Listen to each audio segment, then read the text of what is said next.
Well, if you've seen my recent video on Bitcoin, you know that I'm short-term bearish on the market.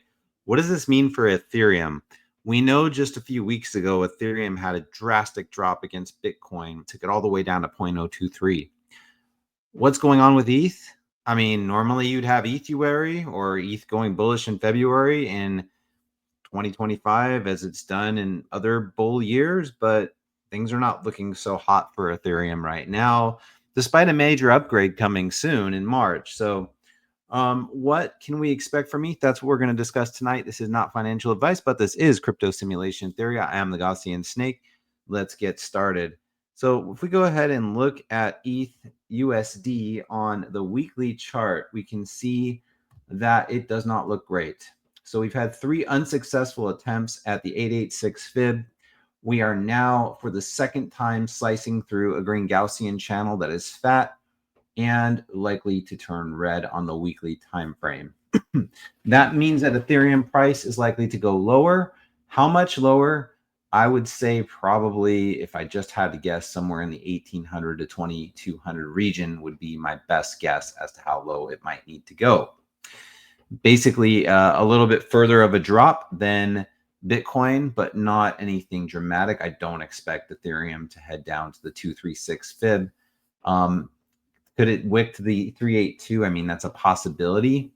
But if we pull up some VRVP, you can see that Ethereum does have a fair amount of support around $2,000. And if it doesn't hold there, it's like a brick wall around 1600. So I really don't think anything too drastic is going to come for Ethereum USD, but I think down is the most likely direction, which is not a surprise given what Bitcoin is doing. We're in the lower quadrant of the Bollinger Band, or lower half of the Bollinger Band, trending down. Yeah, this does not look good. Note that the weekly Gunnar EMA has made a bearish cross, so it is now technically a bear market resistance band. There's just been a lot of chop. Honestly, since February of 2024, that's all ETH has really been doing, is just chopping, not doing a whole lot. If we turn on some HMAs, let's take a look at what's going on there. Gotta turn off the Gunnar. Oh yeah, just a whole convergence of death crosses. We already have the 20-week death cross with the 100 and the 200. We have the 50-week death cross with the 200. The 100 about the death cross with the 200. Price actions below the 20-week. Price action is below the 200-week HMA, and that's not a good place to be. So yeah, things don't look very good. I mean, anything can happen, of course, but let's take a look at maybe the wave trend on the weekly for ETH. Okay, it's taking a while. Weekly wave trend looks ugly. So you got like this like head and shoulders within a head and shoulders. Look at this. Head and shoulders over here in 2023. Head and shoulders in 2024. This is not a head and shoulders pattern, but it's just a little hill. But this could be like a big head, a shoulder, and a shoulder. ETH USD looks horrible on the wave trend. Last time we got to a bullish divergence was in July of 2022. I think we're probably heading back down here to the green zone. When could we expect that to happen? We may have a bounce along the way, but maybe by May. It's really hard to be bullish on Ethereum right now. As much as I would like to be, the chart is telling me otherwise. So I think we're probably going to take out this low and head back down to the overbought zone. And that's where we could find maybe some bottoming. And I think Ethereum's likely to have a really good summer based on what I'm seeing here. Bitcoin, I believe, will run first before Ethereum does. You want to talk about a horrible looking chart? Look no further than ETH Bitcoin. This sucker has been in a bear market for almost 3 years. It is still arguably in one until proven otherwise. While I strongly suspect that 0.023 Bitcoin, which was much lower than I thought it would go, is the macro low for this cycle, that still needs to be confirmed. The Bollinger Bands are spilling out. Gaussian channel is a long ways away. It's red. It's concave down. The only thing I can say that's positive is that if we can hold these levels above 0.2 through the 0.236 fib, we might have to come back down and maybe retest it again. But if we can hold these levels, I think that should form a pretty solid base for a mean reversion. Now, when I say mean reversion, that's going to be pretty nice for ETH to even have a mean reversion, wherever that ends up taking it. At some point, we are going to try to challenge the red Gaussian channel. Now, it's going to come down further. Right now, the median line is still above the 618. I don't think we're getting anywhere near the 618 anytime soon. But if ETH Bitcoin continues to kind of just waddle around and head down, we can imagine the red Gaussian channel in maybe an April, May timeframe starting to make its way to the 0.5 fib. And I could definitely see ETH Bitcoin trying to make a go for it around then. I mean, we haven't tried to breach the Gaussian channel since May of 2024. So yeah, I mean, it's pretty underextended. In fact, we look at the wave trend. I don't know if I still have that pulled up on here. I don't. I turned it off. Let me just pull it back up. So the wave trend oscillator.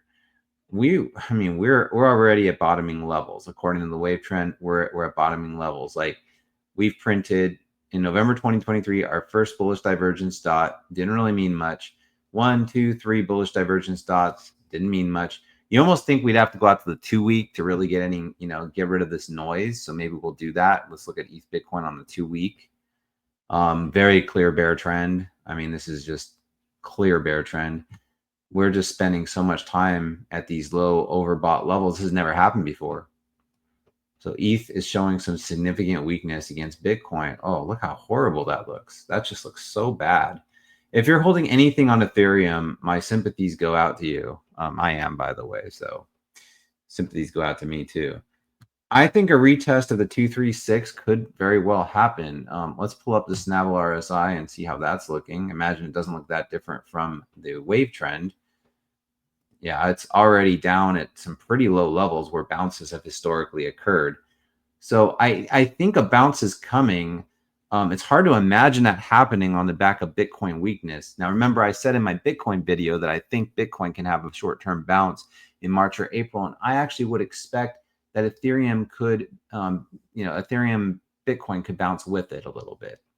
Not sure we'll see that sustained change in trend just yet.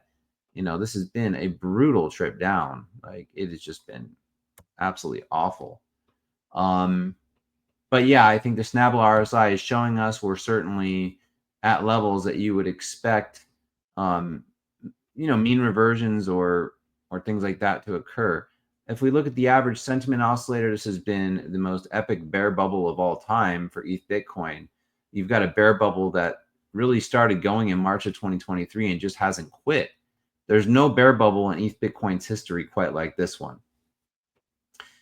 Hopefully, and we are getting near some upper levels where we would expect to see, the ETH Bitcoin bear bubble top, right? When you get up to this is such a high level. I don't even know if we've ever gone this high before in ETH Bitcoin's history. Let's take a look. Okay, we've gone higher in 2018. So I think there's a possibility we have some more downside ahead of us. This weekly candle is not very convincing. Okay, it's just not. So yeah, I mean, I think there's more trouble ahead for ETH Bitcoin.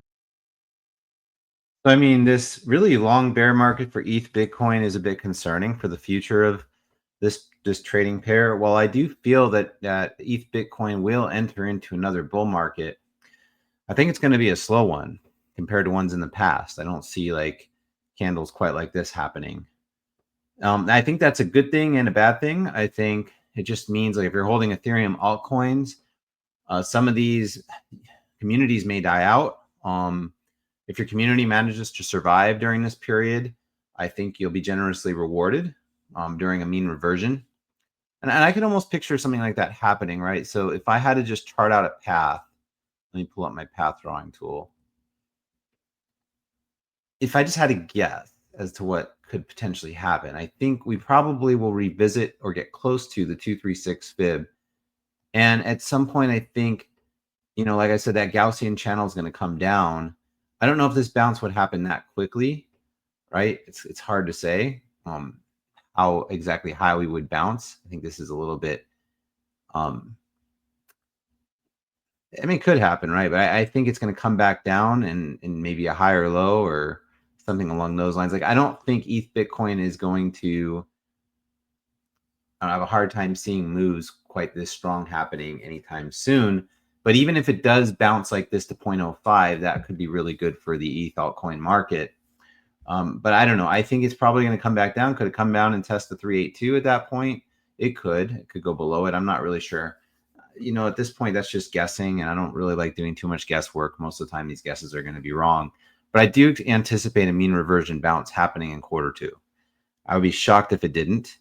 And then I think a much larger move is likely to happen in Q3. That's my guess. I think instead of having an Ethereum Ethuary, like an Ethereum winter, I think we're likely to have an Ethereum summer. So if you can just hang on for a few more months and be patient, I think your patience will likely be rewarded when this just trend turns around, and I think it will. I don't think ETH Bitcoin is done. I will say I think ETH Bitcoin is likely to put in a lower macro high this cycle. I could see it topping out around the 786 fib. That would not be surprising. 886 best case, but I'm thinking more 786 fib. I think this long-term support trend line breaking was kind of a big deal, and we'll have to see where ETH Bitcoin can find a topping. I don't think it's going to get anywhere near here, but yeah, I think this support trend line is just gone, probably forever, and we'll have to find some new kind of support trend line that may hold over the next couple of years. So yeah, not looking great, right? And Ethereum dominance looks also really bad, right? Look at this. We are just trending down. We might head right back down here to the range lows at 7.48%. Could we put in a higher low at 8.35 or maybe 9%? I think that's possible. That could happen. But I think Ethereum dominance is also going to be heading down. So what does all this mean? This means if you hold Ethereum, you're going to need to be patient. If you hold Ethereum-based altcoins, you're going to need to be even more patient. Or you may want to hold off on accumulating those altogether for a little while and wait for the market to settle down a little bit and wait for Ethereum maybe to begin its reversion, whenever that is. I don't think it's like terribly far away. I think it's on the order of maybe months at most, but it's a painful process, especially with Bitcoin looking weak right now. So unfortunately, I think a lot of Ethereum-based alts are going to really struggle in the next few months, and some of them will not survive. Some of them will. And, I'll put it this way. I have a lot of empathy for any of you who are sitting around trying to figure out which ones will and won't with your money on the line. So protect your capital. That's probably the best not financial advice statement I can make.